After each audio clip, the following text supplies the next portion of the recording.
몽골 제국은 놀라운 속도로 제국을 성장시켰지만 몰락도 빨랐다. 몽골 제국 시기에 남송인들은 몽골 쪽에게 국권과 영토를 빼앗기고 최하층으로 전락했다. 이러한 차별과 착취에 반발한 남송인들은 대륙의 남부에서 반란을 일으켰다. 안위성, 강소성, 절강성 일대에서 봉기한 홍건적의 난이 그것이다. 홍건적은 14세기 중반 몽골 제국 말기에 강남 일대에서 일어난 농민 반란군이다. 홍건적은 홍두적, 홍적이라고도 하는데 머리에 붉은 수건을 둘렀으므로 홍건적이라고 불렀다. 오랑캐를 몰아내고 중화를 회복한다는 기치를 내건 홍건군은 강남 일대에서 일어나 점차 화북으로 북상하였다. 홍건적은 백령교를 신봉하는 한족 농민 집단이었다. 백령교주 한산동은 유복통과 모의하여 1351년 하북성 영평현에서 반란을 일으켰지만 몽골 제국의 관군에게 괴멸되고 한산동도 죽는다.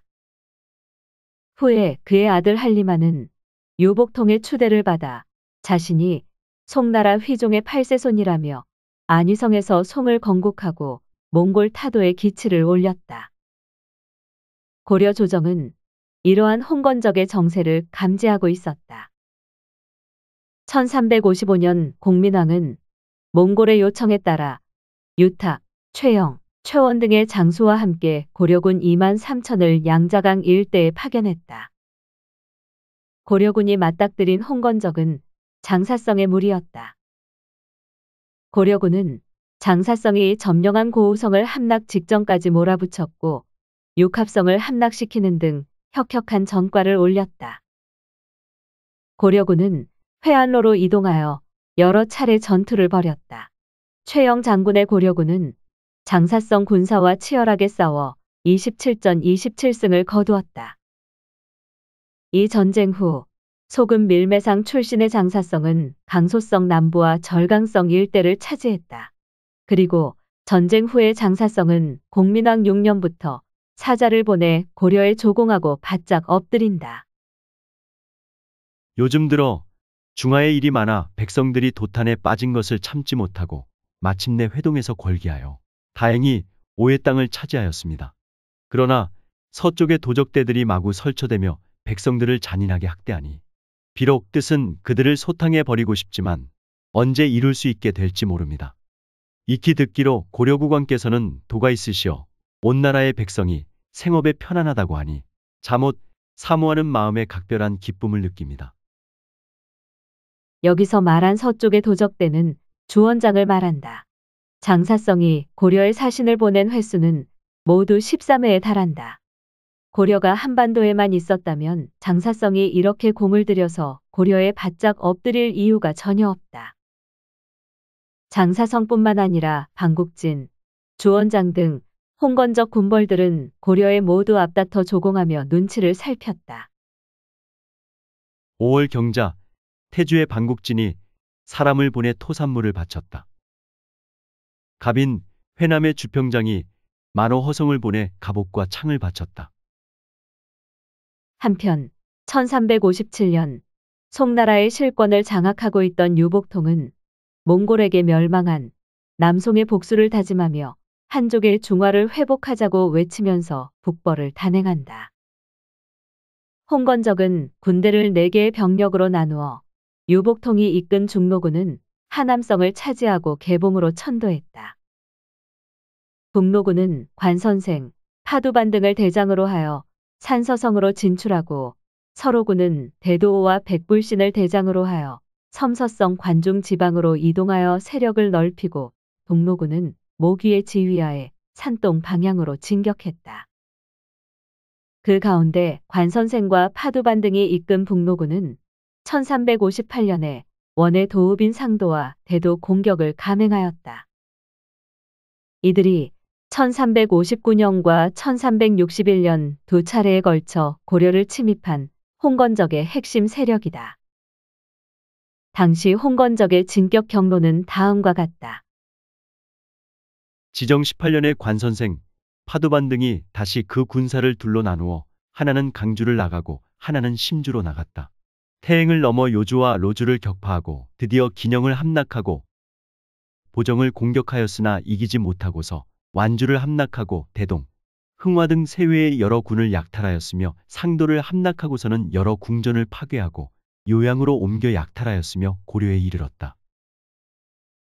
기록에 의하면 홍건적이 산서성 요주와 심주, 로주, 태원을 점령한 것은 1358년 6월이고 산서성 대동을 점령한 것은 9월, 상도를 점령한 것이 12월이다. 그리고 다음 해인 1359년 1월에 요양을 함락시킨다.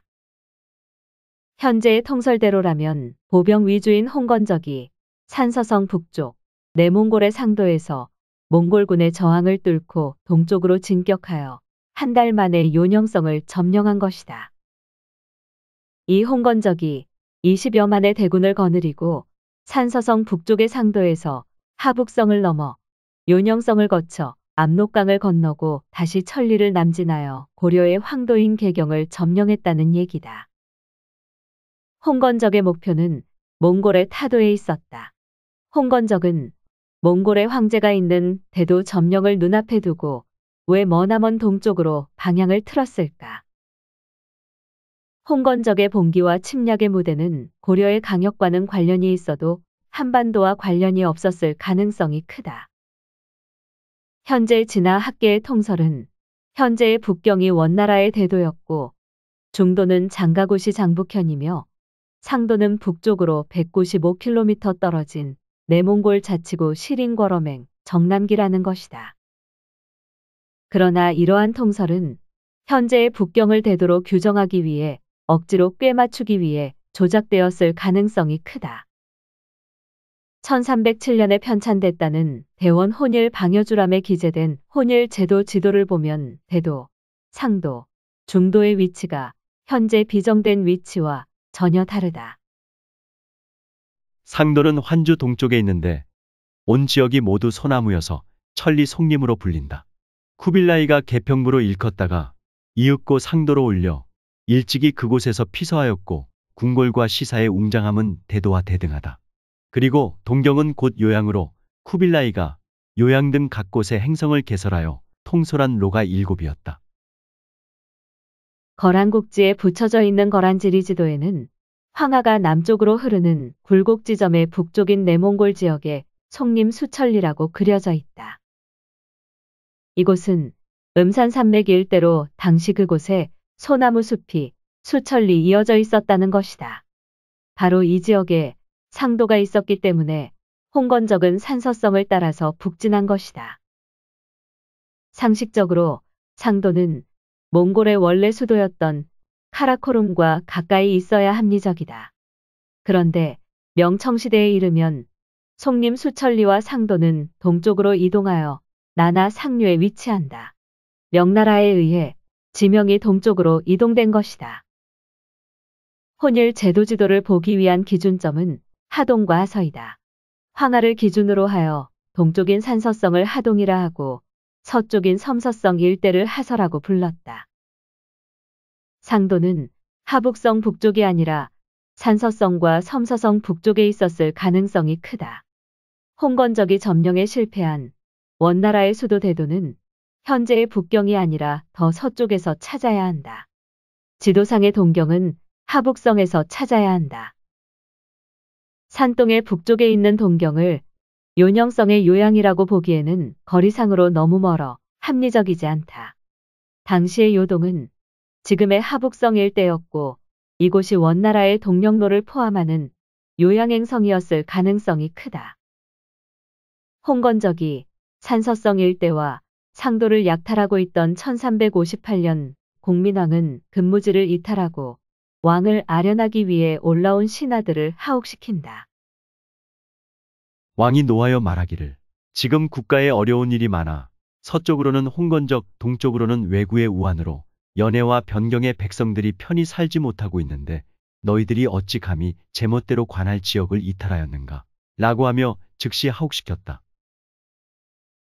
공민왕이 분노하여 지방관들을 문책했다는 고려사의 기록은 우리에게 중요한 사실을 알려주고 있다. 즉 고려의 서쪽에 홍건적이 있고 동쪽에는 왜구가 있었다는 사실이다. 고려의 영토를 한반도로 축소해서 본다면 홍건적이 침입할 가능성이 있는 북쪽을 경계해야 하고 왜구는 남쪽을 대비해야 한다. 고려의 영토가 최소한 대륙의 동북부를 점유하고 있어야만 공민왕의 분노를 이해할 수 있는 것이다. 결국 1359년 12월 모거경이 군대 4만 명을 이끌고 고려를 쳐들어왔으나 패배했다. 이후 2년이 지난 1361년에 관선생, 반성, 사유, 조원수가 이끄는 홍건적은 10만 군사로 고려를 다시 침공한다. 정유, 홍건적의 자칭 평장인 반성, 사유, 관선생, 주원수 등이 10만여 명이나 되는 무리를 이끌고 압록강을 건너 삭주를 노략질하였다. 학계에서 위서로 치부하는 한당고기 태백일사에는 고려사에 나오는 주원수를 주원장이라고 기록했다. 10년 겨울 10월, 홍두적의 장수 반성, 사유, 주원장 등 10만여 무리가 압록강을 건너 삭주를 침략해왔다. 송나라 황제라고 자칭했던 한리만은 주원장에게 몸을 의탁하면서 주원장을 대원수로 임명했다.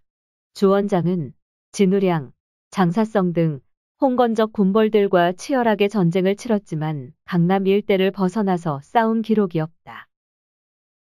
태백일사의 기록대로 주원수가 주원장이라면 고려의 영토가 대륙에 있었음을 입증하는 것이다.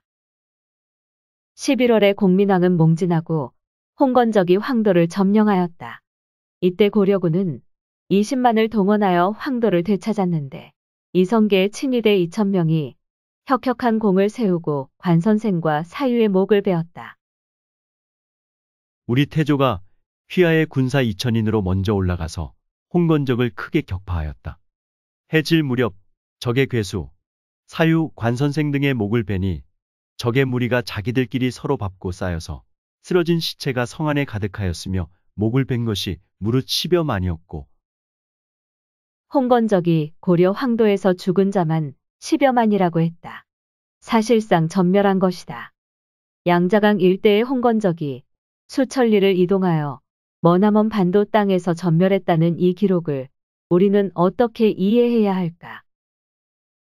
그런데 놀라운 사실은 고려에서 대패한 홍건적의 남은 무리가 다시 원나라 상도로 돌아와 노략질했다는 것이다. 지정 21년 잔당들은 고려에서 돌아와 상도를 노략질하였는데 페라가 다시 공격하여 그들을 항복시켰다. 홍건적은 기마부대가 아닌 농민반란군이다. 고려군에게 쫓겨난 잔당들이 개경에서 탈출하여 천리를 달려 압록강을 건너고 요녕성을 거쳐 하북성의 몽골군을 뚫고 산서성 북쪽의 상도를 노략질했다는 것이다. 고려에서 도망쳐온 잔당들이 상도를 다시 노략질했다는 내용은 원나라 상도가 고려와 멀지 않은 곳에 있어야만 가능한 얘기이다. 홍건적의 진격로가 가능해지려면 고려가 최소한 하북성, 요녕성을 점유하고 있어야만 가능한 이야기이다.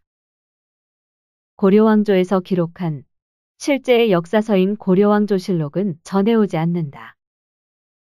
역성혁명으로 고려를 뒤엎고 조선을 세운 이성계는 대륙의 고려 영토를 홍건적 주원장에게 넘기고 만주 일부와 한반도로 물러났다.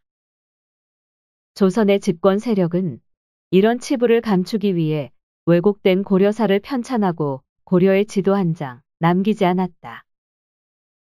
슬프게도 역사는 승자의 기록이고 살아남은 자들의 기록이다. 그 왜곡 너머에 있는 진실을 알고 싶을 뿐이다.